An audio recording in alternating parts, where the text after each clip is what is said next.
In this conversation, we're going to talk about employment contracts. Um, the, this talk was created with the premise of counseling physicians who are joining a practice, but the information is equally applicable to yourself. When you are negotiating a contract as an administrator of a healthcare entity, you need to be thinking about very similar sorts of concerns. So this may be one of the most important conversations we have in this course because it's going to be very personal to you.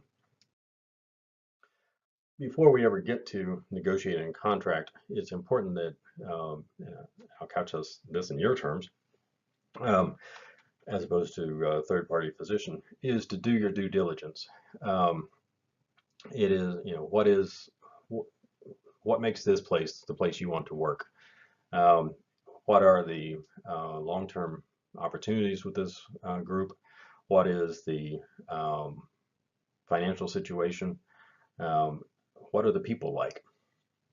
Do you really want to be a member of this team for the foreseeable future? Is that 5 years, 10 years, whatever timeline it may be for you?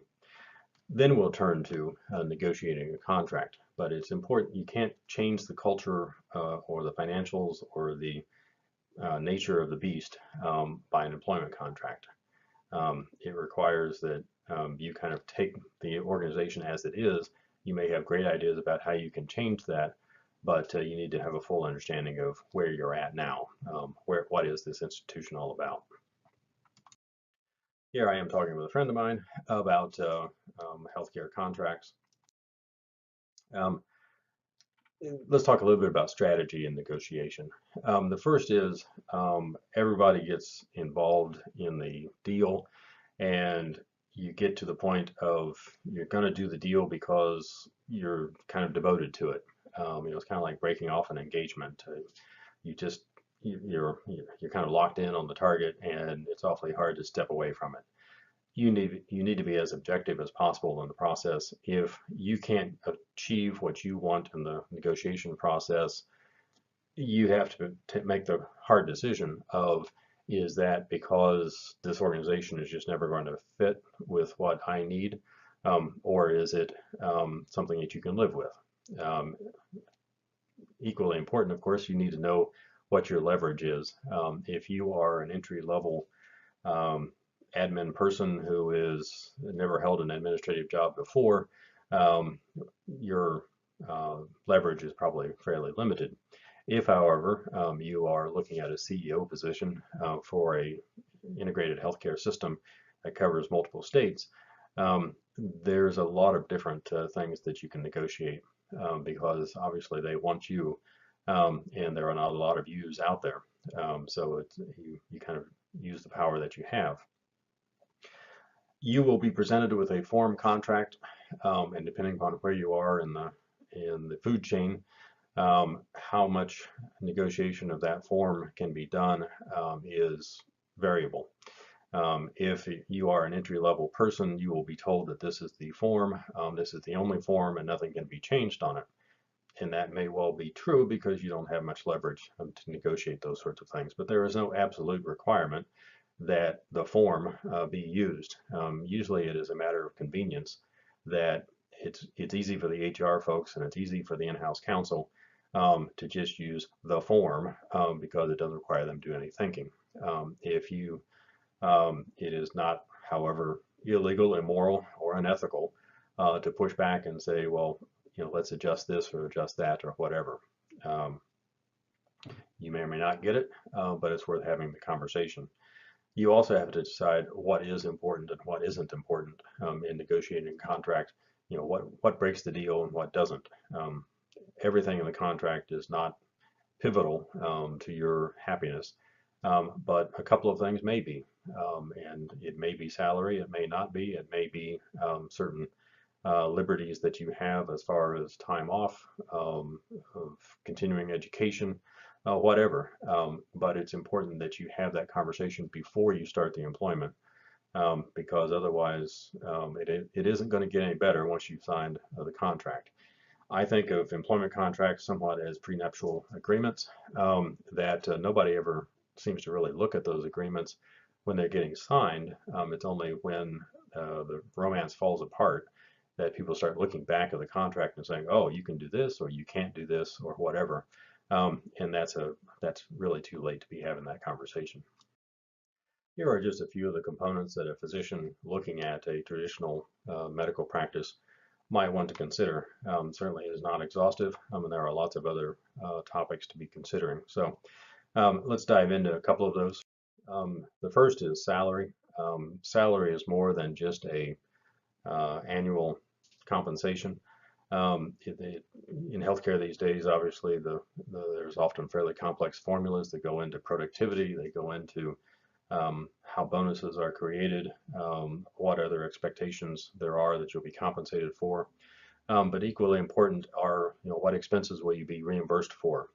For example, the practice can reimburse a physician for continuing education and travel related to that, which is usually fairly important to a physician who likes to go to Lake Tahoe for a winter conference or go to Miami for that winter seminar. Additionally, deferred compensation may be an important component, and that comes in lots of different criteria. It may be a retirement program, it may be a 401k sort of program, it may be simply deferred compensation that a individual will vest in stock interest in the future, those sorts of things. Equally important are the fringe benefits, the perks, and that is where a practice can give a lot to a physician that is not necessarily taxable. For example, professional liability insurance, covering that for a physician is a big chunk of change, obviously, and usually is traditionally covered by a practice. Health, life, and disability insurance, again, usually covered by a practice, but as the costs of health insurance rise, that has become much more prickly as to how much of that is paid by the employer. A lot of personal equipment can be covered by a practice as long as it's reasonably related to the physician performing services. Lots of tax issues to deal with, though, particularly when you're talking about car leases and that sort of thing. But it's all worth the conversation of having up front when negotiating an employment contract. These days, very few physicians are just paid a straight salary. There's usually some component of productivity that's expected or tied to compensation. And so it's worth the physician having the conversation on the front end about how do you, what do you expect? What are the hours that I'm expected to work? What are the weekend expectations? What are the night expectations for call? How many people am I expected to see per session? And if you're in primary care, that number is one. If you're an orthopedic surgeon, it's a different number. And productivity is key these days in compensation. If you're looking at an academic group, what is the expectation as far as conducting research, teaching classes, mentoring physicians and residencies and so forth? If you are a specialized provider, what equipment is the practice or the hospital that you're going to be joining going to be providing? For example, if you are a cutting-edge surgeon, you probably want that multi-million-dollar toy called a Da Vinci to help you do surgery. If your hospital that you will primarily be at doesn't have one yet, that's an important issue to be addressed. If you are a radiologist who does cutting-edge mammography and your radiology group does not yet have a 3D imaging program, how are they going to address that? Not picking on my millennial crowd, but anyone ought to be thinking about what are the expectations as far as your ability to take time away from the practice. Is there a carve-out period of a week, 2 weeks, 3 weeks for continuing medical education? What is the vacation schedule? How long can you take on vacation? If you become disabled, what does that look like? Most practices have what's referred to as short-term disability, which is covered by the practice. And then there's a long-term disability insurance policy that would take it from there.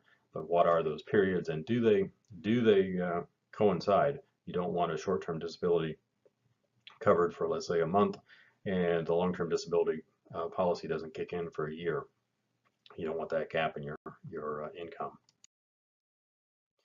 If it is a practice where you may be looking to have an ownership interest, it is far better to negotiate that on the front end of what that would look like, as opposed to it being kind of a gift to be bestowed upon you by the founder somewhere down the road. Because unfortunately, you may be frustrated that the founder decides 10 years out that she just ain't going to give you anything. That there's nothing you can do to change her mind. So it's worth having that conversation up front. That often is a conversation that a founding member of a practice doesn't want to have because it kind of contemplates their mortality. Or it may be a conversation that they're eager to have because they're looking for an exit strategy for retirement and so forth. How is this relationship going to end? That is an important question for you to contemplate on the front end. And we all, of course, go into an employment situation with the greatest of hopes and anticipations and plan on it being a relationship forever. That often is not the case. You may want to move on. It may be that your employer wants you to move on. And so how does that play out? And again, it relates back to my concept of this being a prenuptial contract. How do we, if the practice wants to terminate you, or if you want to terminate the contract, what's that look like? Is there a payout to you?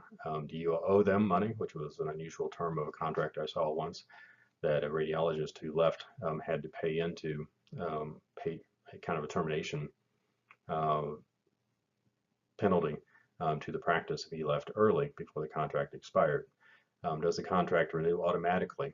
Once you leave the practice, is it clear that you have a right of access to the patient healthcare records to defend yourself, whether that's a government investigation or a medical malpractice lawsuit?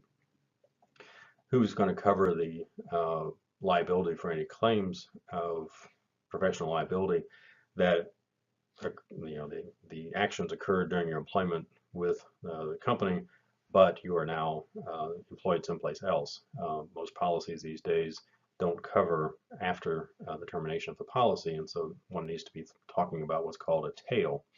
Or if you're joining a new practice, they may be willing to pick up what's called a nose on a professional liability policy, and that's important that that be negotiated so you're not left out there exposed with no insurance coverage.